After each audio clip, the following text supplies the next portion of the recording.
Bonsoir, c'est Exafoot, on se retrouve pour une nouvelle vidéo. Abonnez et lâchez un pouce bleu pour me soutenir. Allons-y. Le Barça a peur de perdre ABDEZ. Auteur d'un début de préparation très intéressant avec le Barça, ABDEZ est un joueur qui attise les convoitises. Et pas sûr que le FC Barcelone soit capable de le retenir. Confronté à une situation financière délicate, le FC Barcelone doit redoubler d'ingéniosité s'il souhaite se munir d'un effectif solide la saison prochaine.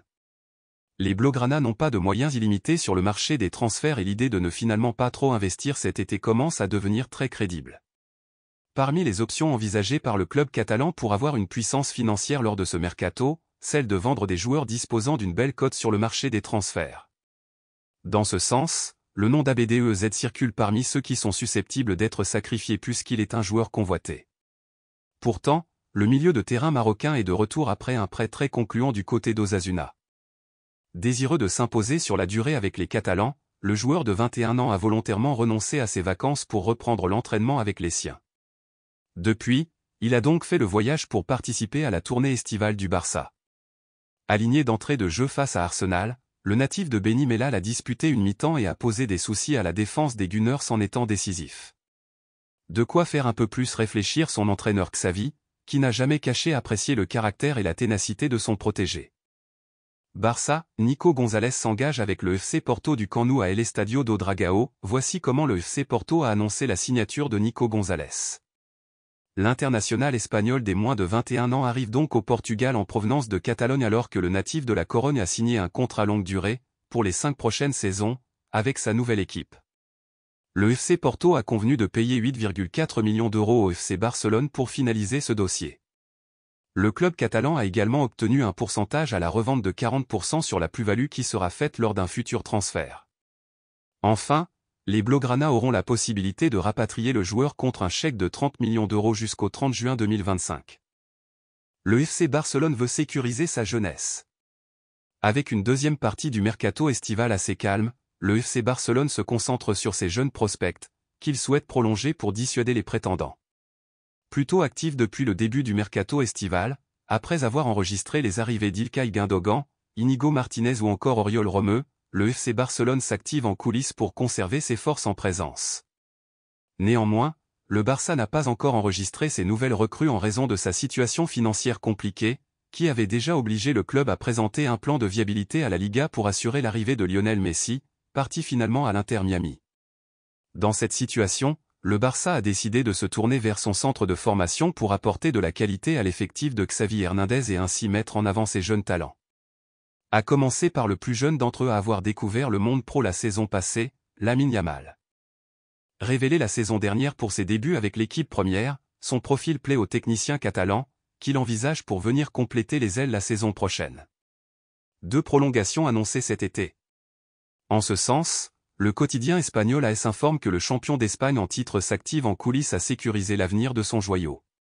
Malgré plusieurs sollicitations étrangères pour le déloger de la Catalogne, l'entourage de l'international de la Rojita U17, 10 sélections, 8 buts, comprend que la meilleure solution pour son développement est de rester à Barcelone. Sa prolongation pourrait même être officialisée durant la tournée estivale aux États-Unis, tout comme son compatriote Alejandro Balde. Car oui, en plus du natif de Mataró, le média espagnol ajoute que les Blaugrana ont entamé les négociations avec l'Espagnol au 5 cap pour lui faire prolonger son contrat jusqu'en 2026, alors qu'en parallèle Manchester City a récemment tenté une approche pour s'attacher ses services. Toutefois, le joueur de 19 ans n'est pas enclin à un départ de Catalogne et devrait, sauf rebondissement, évoluer sous les ordres de Xavi la saison prochaine. L'officialisation des 2 signatures devrait intervenir une fois la préparation estivale aux États-Unis bouclée. Barça, Ferran Torres toujours courtisé par Aston Villa, il fait partie des indésirables du FC Barcelone en marge de la saison prochaine. Selon la presse ibérique, les jours de Ferran Torres sont comptés en Catalogne. Auteur d'une saison moyenne en 2022 à 2023, l'ailier espagnol ne l'entend pas de cette oreille et semble peu enclin à changer d'air cet été. Buteur face à Arsenal il y a quelques jours lors de la préparation estivale des Catalans, l'ancien de Manchester City compte toujours s'imposer au sein de l'attaque barcelonaise. Pourtant, comme nous l'informe Sport ce samedi, Aston Villa est toujours sur les traces du joueur de 23 ans.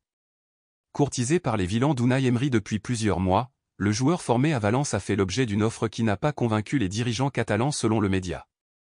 Même si une place de titulaire indiscutable lui serait proposée outre-Manche, l'international espagnol n'est pas très chaud à l'idée de partir cet été.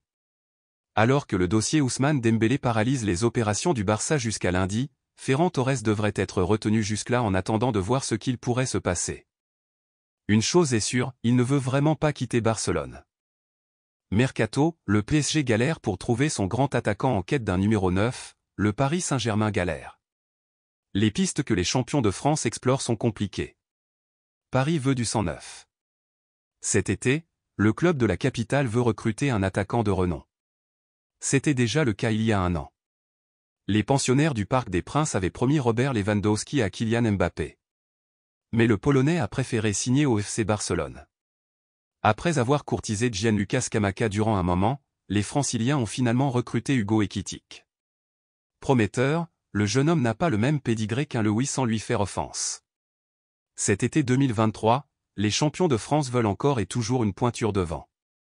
Harry Kane, le choix numéro 1 la priorité se nomme Harry Kane. D'ailleurs, RMC Sport a expliqué cette semaine que c'est Lionel Messi qui a glissé son nom à Nasser Al-Khelaifi lors d'une conversation avant son départ. Et il faut croire, si cela est bien réel, qu'il a été écouté. En effet, l'international anglais est la cible numéro 1 des dirigeants. Un dossier qui pourrait être simple puisque le joueur est libre dans un an et qu'il a des envies d'ailleurs. Mais il est finalement très compliqué. Tout d'abord, parce que le joueur des Spurs veut rejoindre le Bayern Munich. Ces dernières semaines, il a échangé et rencontré Thomas Tuchel, qui lui a expliqué son projet. Cela n'a pas été apprécié par le président de Tottenham, Daniel Levy. Malgré tout, les deux clubs discutent. Un rendez-vous est d'ailleurs programmé à Londres, où une délégation bavaroise va tenter de boucler le deal. Après une offre de 80 millions d'euros refusée, le Bayern Munich va devoir faire un effort puisque les Londoniens veulent 100 millions d'euros. En concurrence avec les Allemands, le PSG n'a pas dit son dernier mot. Si le joueur n'était pas intéressé au départ, il ne ferme plus la porte à Paris, qui peut lui offrir un salaire plus important qu'à Munich. Des pistes qui tombent à l'eau, les champions de Bundesliga lui proposent 20 millions d'euros par an. Outre l'aspect financier, Paris compte sur les excellentes relations entre Nasser Al-Khelaifi et Daniel Levy pour faire la différence. Le PSG a des atouts. Mais c'est bien Munich qui est devant et qui semble le plus proche de recruter Harry Kane. Conscient de cela, Paris, qui dépend aussi de l'avancement du dossier Mbappé, explore d'autres pistes. La première était celle menant à Victor Osimhen. On se disait que les Franciliens avaient leur chance puisque le joueur connaît parfaitement Luis Campos, qui l'a fait venir à Lille. Mais là encore, Paris a galéré. Il y a eu une énorme concurrence pour le buteur de Naples puisque Manchester United, Chelsea et le Bayern Munich étaient sur le coup.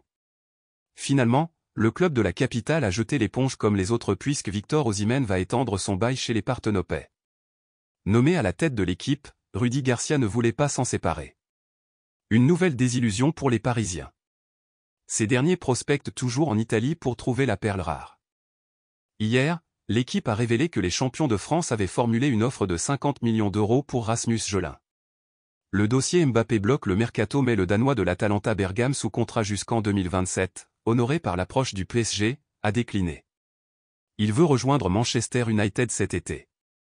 D'ailleurs, The Athletic a révélé que les Red Devils ont proposé 60 millions d'euros, bonus compris. L'attaquant se rapproche de l'Angleterre. Une piste de plus qui tombe à l'eau. Paris a plus de chance avec Dusan Vlahovic. Déjà, parce que le joueur est intéressé à l'idée de venir. Ensuite, car la Juventus est ouverte à une vente. Mais le dossier n'avance pas vraiment. Il bloque d'ailleurs celui lié à Romelu Lukaku, intéressé à l'idée de rejoindre Turin. Son nom a été cité à Paris il y a quelques semaines. Mais il ne l'est plus depuis un moment tout comme celui de Randal Kolo Muani. L'attaquant de l'Eintracht Francfort a été sondé. Pour le moment, il n'y a pas eu d'avancée, alors qu'il est surtout lié à Manchester United si le dossier Jolin échoue. On ne devrait a priori pas le voir dans la capitale. Comme lui, Marcus Thuram, libre, a été approché. Mais il a préféré rejoindre l'Inter Milan. Pendant que le rival marseillais a résolu cet été son problème offensif en recrutant Pierre-Emerick Aubameyang, le PSG galère à trouver son grand attaquant.